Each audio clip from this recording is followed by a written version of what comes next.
சிம்ம லக்னத்திற்கு இந்த பதிவு கேதுவனுடைய சுய சாரம் பற்றியது. இந்த ஏப்ரல் 20ஆம் தேதியிலிருந்து நவம்பர் 25ஆம் தேதி வரைக்கும் கிட்டத்தட்ட 7 மாதங்கள் கேது தன்னுடைய சொந்த நட்சத்திரமான மக நட்சத்திரத்தில் பயணிக்கிறார். அதுவும் நம்ம ராசியிலேயே பயணிக்கிறார்.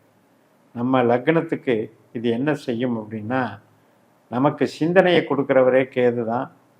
பூர்வ புண்ணிய பலத்தை கொடுக்குறவர் கேது, அதிர்ஷ்ட வாய்ப்புகளை கொடுக்குறவர் கேது, தெய்வ அனுகூலத்தை குறிக்கிறவர் கேது. மற்றும் கலைகள், குழந்தைகள், விளையாட்டு, வேத பாராயணம், அனைத்து விதமான நம்மளுடைய மனசில் அத்தனைக்கும் விருப்பப்படுறது, இது எல்லாமே கேது தான் செய்கிறார். அப்படிப்பட்ட கேது சுயபலம் பெறுகிறார் என்று நம்ம எடுத்துக்கணும். அதனால் நாம் எண்ணிய காரியங்களை கரெக்டாக முடிக்கிறதுக்கு இந்த கேது சப்போர்ட் பண்ணுவார், ஹெல்ப் பண்ணுவார். ஆனால் ஒரு விஷயம் நாம் என்ன தெரிஞ்சுக்கணும்னா, கேதுங்கிறவர் ஒரு பற்று இல்லாமல் வேலை செய்யக்கூடியவர். அதே நேரத்தில் அதிகமான வேகம், வெறுப்பு, பேராசை, மோகம் இதெல்லாம் தவிர்ப்பார். அது வேண்டாம் இது வேண்டாம் அப்படின்ட்டு இருக்கிறதுல கட் பண்ணிகிட்டே இருப்பார். அப்படிப்பட்ட வகையில் கட் பண்ணிட்டு வரும்பொழுது என்ன ஆகும்னா, நமக்கு சிந்தனைங்கிறது நம்ம லக்னத்தில் நம்ம ராசியில் கேது போகிறதுனால குழப்பம் ஏற்படும். அதாவது கன்ஃபியூஸ்டு மைண்டு. ஒரு பக்கம் நாம் அதை செஞ்சாகணும் அப்படின்றது எண்ணம் தோன்றும், உடனே அடுத்த ஒரு கனெக்டிவிட்டி என்ன உருவாகும்னா, சரி அது செய்யாமல் விட்டால் தான் என்ன, எதுக்கு போய் பரன்னு பறந்துக்கிட்டு அப்படின்ட்டு ஒரு எண்ணம் தோணும். இது மாதிரி அந்த வேவரிங் மைண்டையும் ஆசிலேஷன் மைண்டையும் மனசில் தேவையில்லாத குழப்பத்தையும் சந்தேக புத்தியையும் உண்டாக்குனாலும் கூட கேதுக்கு ஞானம் பிடிக்கும், பக்தி பிடிக்கும், தத்துவம் பிடிக்கும். அப்படிப்பட்ட ஒரு வகையில் கேது ஈடுபாடு கொள்ளும்போது பெருசாக பற்றுதலை கொடுக்காது. அதை செஞ்சு தான் ஆகணுன்ற கட்டாயம் இருக்காது. வந்தால் வரட்டும், வரலன்னாலும் பரவாயில்ல அப்படின்ற அந்த எண்ணத்தை கொண்டு.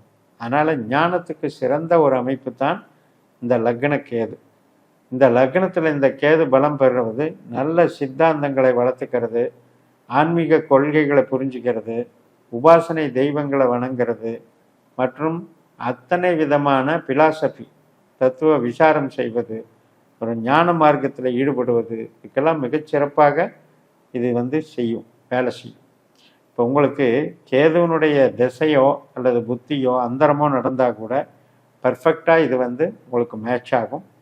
அதே மாதிரி குழந்தைகள் சம்மந்தப்பட்டது, பெற்றோர்கள் சம்மந்தப்பட்டது, பூர்வீகம் சம்மந்தப்பட்டது, குலதெய்வம், இஷ்ட தெய்வம் சம்மந்தப்பட்டது, ஆராய்ச்சிகள் சம்மந்தப்பட்டதுல எல்லாம் மிக பிரபலமாக வேலை செய்யும். இந்த 7 மாதத்தில் ஆராய்ச்சிகள் எல்லாம் வெற்றி பெறுவீர்கள். மேல் படிப்பு அதுலேயும் வெற்றி கிடைக்கும். ஞானம் சார்ந்த அத்தனை விஷயங்களும் வெற்றி உண்டாகும். மூளை உழைப்பு, ஸ்மார்ட் ஒர்க்கு அற்புதமாக வேலை செய்யும். கிரியேட்டிவிட்டி மைண்டு மற்றும் இப்போ ஒரு நல்ல டீப்பாக ரிசர்ச் பண்ணி ஒன்றை கண்டுபிடிக்கிறது, அதை இம்ப்ளிமெண்ட் பண்ணுறது, மருத்துவத்துறையில் கூட நிறைய ரிசர்ச் பண்ணுறது, இதெல்லாம் உங்களுக்கு கேது அற்புதமாக கொடுப்பார். இப்போ உங்களுடைய ஜனன ஜாதகத்தில் இந்த கேதுனுடைய நட்சத்திரம் இருக்கு இல்லையா, அஸ்வினி, மகம், மூலம், மேஷம், சிம்மம், தனுசு. இந்த கேது நட்சத்திரத்தில் இந்த 3 இடத்துல சூரியன் இருந்தார் அப்படின்னா, இப்போ இந்த கேது ப்ராசஸ் ஆகிற இந்த 7 மாதத்தில் கவர்மெண்ட் சம்மந்தப்பட்டது, அரசியல் சம்மந்தப்பட்டது, தந்தை வர்க்க சம்மந்தப்பட்டது, ஒரு மலை கோயிலுக்கு போயிட்டு வர்றது, ஒரு பெரிய ஞான மார்க்கத்தில் ஒரு பெரிய குருவை சந்திச்சுட்டு வர்றது, இதெல்லாம் அற்புதமாக நிகழும். அதே மாதிரி குரு கிரகமும் இந்த கேது நட்சத்திரத்தில் இருந்தார் நம்ம ஜாதகத்தில் அப்படின்னா, இந்த காலகட்டத்தில் ஆன்மீக விழிப்புணர்வு கிடைக்கும். ஒரு உபாசனை ஏற்றுக்கிட்டு அந்த உபாசனையில் ஒரு சக்ஸஸ் பண்ணுறது, உபாசனையில் சித்தி அடைகிறது மற்றும் பூஜா முறைகள், உங்களுக்கு யோகா டெக்னிக்ஸு, ஞான மார்க்கம் இதையெல்லாம் சொல்லித்தர்றது அல்லது படித்து அதில் ஸ்காலர் ஆகிறது, இதெல்லாம் உங்களுக்கு ஈஸியாக அமையக்கூடிய ஒரு அமைப்பு இருக்குது. இப்போ இதே இடத்துல செவ்வாய் இருந்ததுன்னு வைங்க, அஸ்வினி மகம் மூலத்தில் நம்ம ஜாதத்தில் செவ்வாய் இருந்ததுன்னு வைங்க, அப்போ ஒரு எமோஷ்னலாக வேலை செய்யும். பெற்றவர்கள்கிட்டே ஆகட்டும், கூட பிறந்தவங்ககிட்டே ஆகட்டும், எமோஷ்னலாக ஒரு உரிமையோட கோவப்படுறது, எமோஷனலாக பழகிறது, இதையெல்லாம் கொடுக்கும். நம்ம ஜனன ஜாதகத்தில் செவ்வாயோ கேதுவோ கெட்டிருந்தால் தான் சண்டை வரும் இந்த விஷயத்தில். இல்லைன்னா அது பாசிட்டிவாக உரிமையாக எமோஷனலாக பழகக்கூடிய அமைப்பு.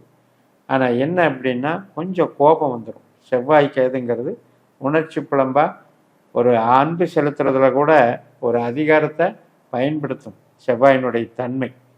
இப்போ இதே அஸ்வினி மக மூலத்தில் புதன் கிரங்க இருந்ததுன்னு வைங்க, அது டெக்னிக்கல் நாலேஜ் ரொம்ப அற்புதமாக வேலை செய்யும். லாயர்ஸு, அக்கௌண்டன்ட்ஸு இவங்களுக்கெல்லாம் இது ஒரு பெரிய தொழில் நுணுக்கத்தை சொல்லித்தரும். அதனால் ஷார்ட் மெத்தட்ஸ், ஷார்ட் ஃபார்முலாஸ் இதையெல்லாம் கண்டுபிடிச்சி இம்ப்ளிமெண்ட் பண்ணி பேர் வாங்கும். பேரும் புகழும் அடைவதற்கு பயன்படும் வித்தைகள், அதாவது என்ன டெக்னிக்கல் நாலேஜ் படிக்கிறோமோ அதை நல்லா எக்ஸ்பர்டைஸ் பண்ணி நல்லா இம்ப்ளிமெண்டேஷன் பண்ணுறதுக்கு புதன் கை கொடுப்பார். மாமன் வர்க்கம் சம்மந்தப்பட்ட நிகழ்வுகளுக்கும் இந்த காலகட்டத்தில் நமக்கு பலனளிக்கும். இப்போ நமக்கு இந்த கேது புதன் கெட்டிருக்கக்கூடாது. ஜாதகத்தில் கெட்டிருந்தது, அதாவது 4, 8, 12 தொடர்பு இருந்ததுன்னா இது அப்படியே ரிவர்ஸாக நடக்கும். இப்போ கேதுவே கேது நட்சத்திரத்தில் உங்கள் ஜாதகத்திலேயே இருந்ததுன்னு வைங்க, நான் சொன்னபடி இது இந்த தத்துவம், விசாரம், ஆன்மீகம், புத்திரபாக்கியம் மற்றும் மேல் படிப்பு இதுக்கெல்லாம் ரொம்ப அற்புதமாக வேலை செய்யும். இப்போ சுக்கிரன் அஸ்வினி மக மூலத்தில் இருந்ததுன்னு வைங்க, இது கேளிக்கைகளில் ஈடுபடுறது, வித்தியாசமான கேளிக்கைகள், வித்தியாசமான ஒரு செலவுகள், லக்ஸுரியாக போகிறது. இப்போ ஒரு இதுக்கே போகிறதுன்னா சுற்றுலா போகிறதெல்லாம் ஒரு பெரிய ஆடம்பரமாக போகிறது. ஆன்மீக சுற்றுலாவிலேயே இன்றைக்கி எவ்வளவோ பேர் ஒரு சொகுசாக போகக்கூடிய அமைப்புகள் வந்துருச்சு. அது மாதிரி அந்த சொகுசு பிரயாணங்கள், சொகுசான ஆடை ஆபரண சேர்க்கைகள் இதையெல்லாம் சேர்த்து கொடுக்கும். ஆண் பெண் உறவு, நமக்கு பிடிச்சவர்களோட பழகுவது, கணவன் மனைவி உறவு, இதில் எல்லாம் இந்த சுக்கிரன் கேது நல்ல காம்பினேஷனாக வேலை செய்யும். இப்போ நம்ம ஜனன ஜாதகத்தில் சுக்கிரன் கேது கெட்டிருந்தால் தான் இதில் பிரச்சனை வரும். இப்போ இந்த மாதிரி கிரகங்கள் நம்ம ஜனன ஜாதகத்தில் இருக்கிறப்ப ஒரு பலன் கொடுத்தாலும் கூட, இப்போ இந்த 7 மாதத்தில் சிம்மத்துக்கு என்ன தான் பண்ணும் அப்படின்னு கேட்டால், இப்போ நம்ம லக்னம் அப்படிங்கிறது நம்ம சிந்திக்கிற இடம். இப்போ இந்த சிந்திக்கிற இடம் எல்லா இடத்துக்குமே சப்போர்ட்டிவான இடம், எதுக்குமே தீமை பண்ணாது. பட் இருந்தாலும் கூட 5ஆம், அதாவது 6ஆம் இடம் அப்படின்னு எடுத்துட்டிங்கன்னா, 6ஆம் இடத்துக்கு 8ஆம் இடமாக லக்னம் வருது. அப்படின்னா என்ன அப்படின்னா, 6ஆம் இடம் அப்படிங்கிறது பகை நோய் கடன்னு எடுத்துக்கிறோம், வேலைன்னு எடுத்துக்கிறோம். அப்போ இந்த வேலை செய்கிறதுக்கு நாட்டம் இருக்காது.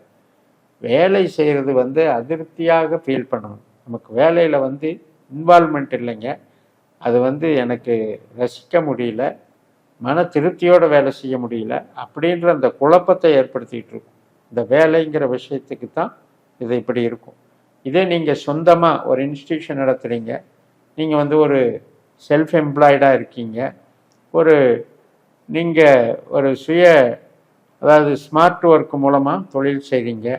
இப்போ ஒரு ஜோதிடர், ஒரு ஆன்மீகவாதி, ஒரு லாயர், ஒரு கமிஷன் ஏஜென்ட்டு, இந்த மாதிரி அமைப்புகளில் ஒரு சொல்லித்தரக்கூடிய இன்ஸ்டிடியூஷன் நடத்துறது, இந்த மாதிரி அமைப்பில் இருக்கிறதுக்கும் ஞான மார்க்கத்துக்கும் மிகச்சிறப்பான பலனை தரக்கூடிய இந்த 7 மாதம் என்று சொல்லி நிறைவு செய்கிறேன்.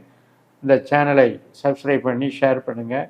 உங்கள் தனிப்பட்ட ஜாதக பலாபலன்களை என்னுடைய வாட்ஸ்அப் நம்பரில் தொடர்பு கொண்டு பலன் பெறுங்கள். உங்களிடமிருந்து விடைபெறுகிறேன். உங்கள் JMS. நன்றி, வணக்கம்.